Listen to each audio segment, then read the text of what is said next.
Hey, did you know that Brian Wilson used Coke cans and barking dogs in one of the most iconic albums of all time? Well, he did.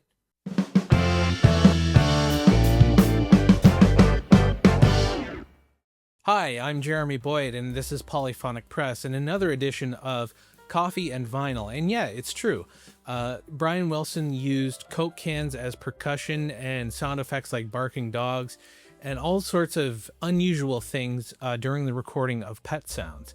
And that's the album we're going to be talking about today. So, Pet Sounds is the 11th album by the Beach Boys, and it marked a great departure from their earlier stuff. A lot of their earlier stuff was more pop driven, and a lot of it had to do with like surf music and about beaches and girls. And it was really, the lyrics were not that deep. It was more like surface level stuff, and a lot of those songs are fun, but Pet Sounds was really when Brian Wilson took a huge artistic left turn. On the tour that preceded the recording of Pet Sounds, Brian Wilson suffered an anxiety attack, and that led to him deciding not to tour with the band anymore. Throughout his life, Brian Wilson would suffer from a lot of mental health struggles, but this was really the starting of the symptoms of that. And he convinced the band that his purposes would be better served at home writing and recording the next album. The album in question became Pet Sounds, and the influence on the album was actually the Beatles' Rubber Soul. Rubber Soul was a huge leap forward for the Beatles, and Pet Sounds was sort of an echo of that. So while the band were out on tour and promoting the last album, Brian Wilson assembled the Wrecking Crew, a group of American session players, and he began recording the basic tracks for this album. Some of the notable players on this are Carol Kay on bass, Hal Blaine and Jim Gordon on drums, and Glenn Campbell on guitar. I bought this album on vinyl last week, and I had never really paid much attention to Pet Sounds. I knew it was this big influential album, but I had never really heard the whole thing all the way through up until a few weeks ago. And it's one of those things, I'm not one for essential albums that you must have in your collection, but it was one of those albums that it was sort of a must-have in a lot of people's opinions. And so when I saw it at the record store, I thought, yeah, I'll pick it up. And the curious thing about it is it's apparently a special edition, what I got. It's a special record store version that had the actual record itself is a clear, what they call a Coke bottle color. I'd always obviously heard the hits on the album like Sloop John B and Wouldn't It Be Nice, and obviously the beautiful God Only Knows, but I didn't really know the other tracks. And I have to say that the other tracks really sort of blew me away. They're really just as good as the big hits from the album, or maybe not hits, but the songs that people know. The album artwork and the packaging really aren't much to be, they're not much to write home about. The front cover features the Beach Boys feeding some farm animals like deer and alpacas and things like that.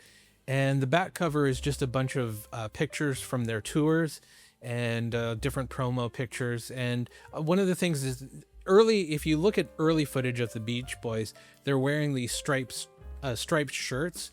And I always felt that those made them look like they worked at Dairy Queen or something. I thought it was really an odd choice for stage outfits, but you know, that's sort of the iconic Beach Boys look. One of the things about the cover is it actually features all of the song titles on the front, which was actually, it was a tradition up until this point. And around the mid-60s, this album came out in 1966, and around the mid-60s, this practice was starting to fall out of favor, and really sort of right after this, like about a year after this, during the psychedelic era, when some really interesting album covers were starting to happen, like obviously Sgt. Pepper, but also the first Jimi Hendrix album, Are You Experienced, and different sort of more colorful, and seeing the album cover as a piece of art in itself. For being such an iconic album, it's sort of funny that the album artwork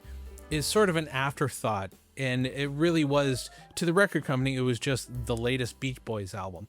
But it really was one of the most influential albums of all time. You know, not to beat a dead horse or anything, but this album was very influential on the Beatles, and particularly Paul McCartney. And the famous story goes that he was driving in his car and he heard the song God Only Knows, and it moved him so much that he had to pull over and he cried, and it moved him to tears so much. And he has said that Brian Wilson is one of his favorite songwriters, if not his favorite songwriter, and I think he's said on many times that God Only Knows is his favorite song. So that led to the inspiration for, or at least part of it, for Sgt. Pepper's Lonely Hearts Club Band.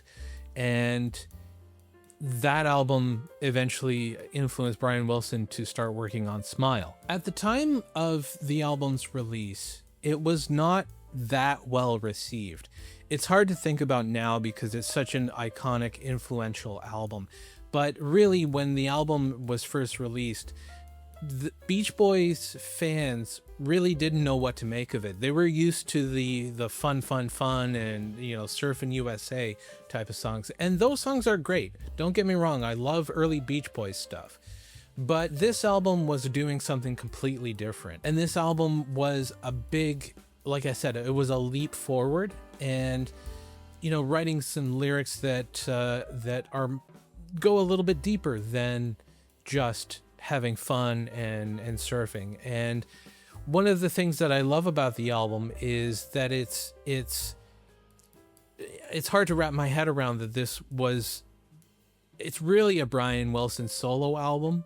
The Beach Boys don't play on it. They don't play any instruments, really. Mike Love did not really enjoy recording the overdubs, the vocals, when they got back from tour. He made a big stink about wanting to preserve the early sound of the Beach Boys, and because he knew that worked. And if you know anything about the Beach Boys, Mike Love and Brian Wilson did not see eye to eye on almost anything. But at the time of its release, it received mixed reviews, and I don't think Beach Boys fans really knew what to make of it because they were used to the old sound. But it has become so influential for so many people. I mean, it basically created the genre of Baroque pop or chamber pop. And because it uses like really weird instruments. It uses like harpsichords and like string arrangements, and, you know, Brian Wilson is sort of like a mad scientist in the studio and making things like using like hair clips and hairpins on the piano to make different sounds, and, like I said, using, you know, a barking dog on some of the closing tracks, and Coke cans as percussion. And he was really sort of expanding what could be used, and whatever made sounds and whatever he heard in his head is what was made. I can't talk about the Beach Boys without talking about their harmonies. I wish I could write harmonies the way that Brian Wilson does. Usually harmonies are like the chord, like, you know, one person will be singing the root, one will be singing the third, and one will be singing the fifth. That's like a typical 3-part harmony. But Brian Wilson doesn't quite do that. He uses all the notes of the scale, and I don't know a whole lot about music theory, but his harmonies are very unusual, but they sound so beautiful and huge. And I know he was influenced by Phil Spector, and he had this sort of wall of sound. And he just his harmonies are so beautiful and so incredible. So some of the standout tracks for me, I mean, I obviously love the hits. I mean, those songs are so baked in the culture, like Wouldn't It Be Nice and God Only Knows.